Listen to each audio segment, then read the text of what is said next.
programang ito ay rated SPG. Striktong patnubay at gabay ng magulang ang kailangan. Maaaring may masiselang tema, lengguwahe, karahasan, sexual, horror o droga na hindi angkop sa Sa last location ng ama ninyo, naniniwala po kami na pag-may-ari po yan sa mga suspect. Ang ganito sa sapatos to no? Tama po kayo ma'am. Pati nga po yan ng sapatos ko babae. Agad naman nagtungo itong si Giselle at RJ sa presinto at kasama na nga dito itong si Annalyn. Nang tawagan nga sila ng pulis na kumukuha nga dito sa fingerprint dito ni Zoe at napag-alaman na nga nila ni Giselle at RJ na iisa lamang daw ang may-ari nang nagkaroon ng match itong fingerprint dito at dito sa medical supplies na kanilang nakuha. At may natagpuan na naman daw na another na ebidensya doon sa malapit sa nangyaring pagkahulog dito ni Don Pepe sa bangin. At naniniwala itong pulis na pagmamay-ari ng isang babae ang nakuha ng mga ito dahil sa disenyo ng isang sapatos. At dito nga na sinabi ni Giselle na disenyo nga ito sa sapatos na pagmamay-ari ng isang babae. Kaya agad naman na mas naragdagan pa ang kanilang kutob na baka si Moira nga daw at itong si Zoe ang salarin. At nagtanong itong si RJ at itong si Giselle kung kaninong fingerprint nga ba ang nagmatch, kay Zoe nga ba o kay Moira. At agad naman nagulat ang mga ito nang sabihin sa kanila ni Chef Gonzaga na kay Zoe ang mga fingerprint na kanilang nakuha at 100% na nagka-match.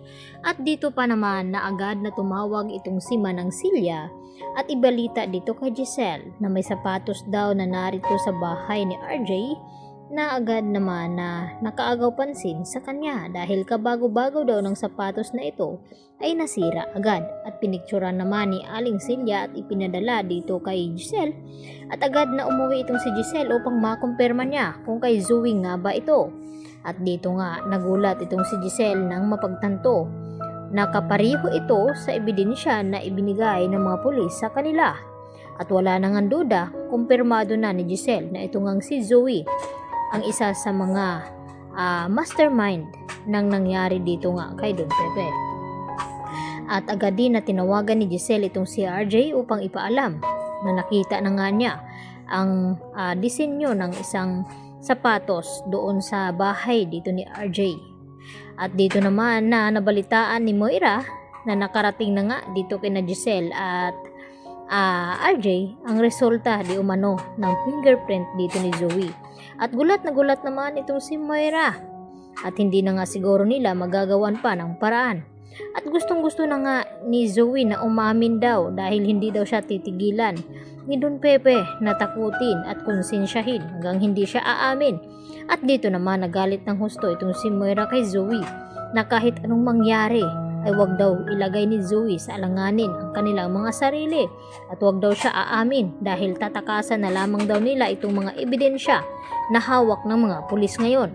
At mas nadagdagan pa itong problema ni Moira at Zoe dahil sa hindi alam ni Zoe na may nakuha ngang ebidensya ulit itong mga pulis sa nangyari ngang pagkahulog ni Don Pepe doon sa bangin.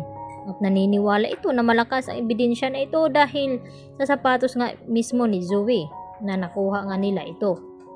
Kaya agad naman na hanggang umiyak na lamang ang ginagawa ni Zoe dahil sa marami na ngang ebidensya na nakuha itong mga pulis, kaya malabo na nga matatakasan pa dito ni Zoe at Moira ang mga ebidensyang hawak ng mga kapulisan ngayon.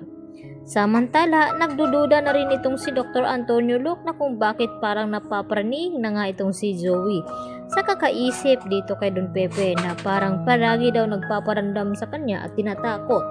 At nang pasukin nga nila ito dito sa ICU ay dito na naman na tinakot itong si Zoe at namaligmata na nagkamalay na nga itong si Don Pepe at dito nagumanti sa kanya at hinawakan siya ng mahigpit.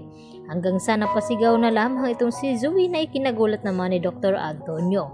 Kaya yan naman ang ating pakaabangan mamaya mga kapuso dahil kabado na nga ngayon itong si Moira at Zoe sa mga hawak na ebidensya na nakita na nga dito nila RJ at Giselle At wala na nga duda na may kinalaman nga ito si Zoe at Moira. Yan lang po at marami pong salamat sa inyong panonood.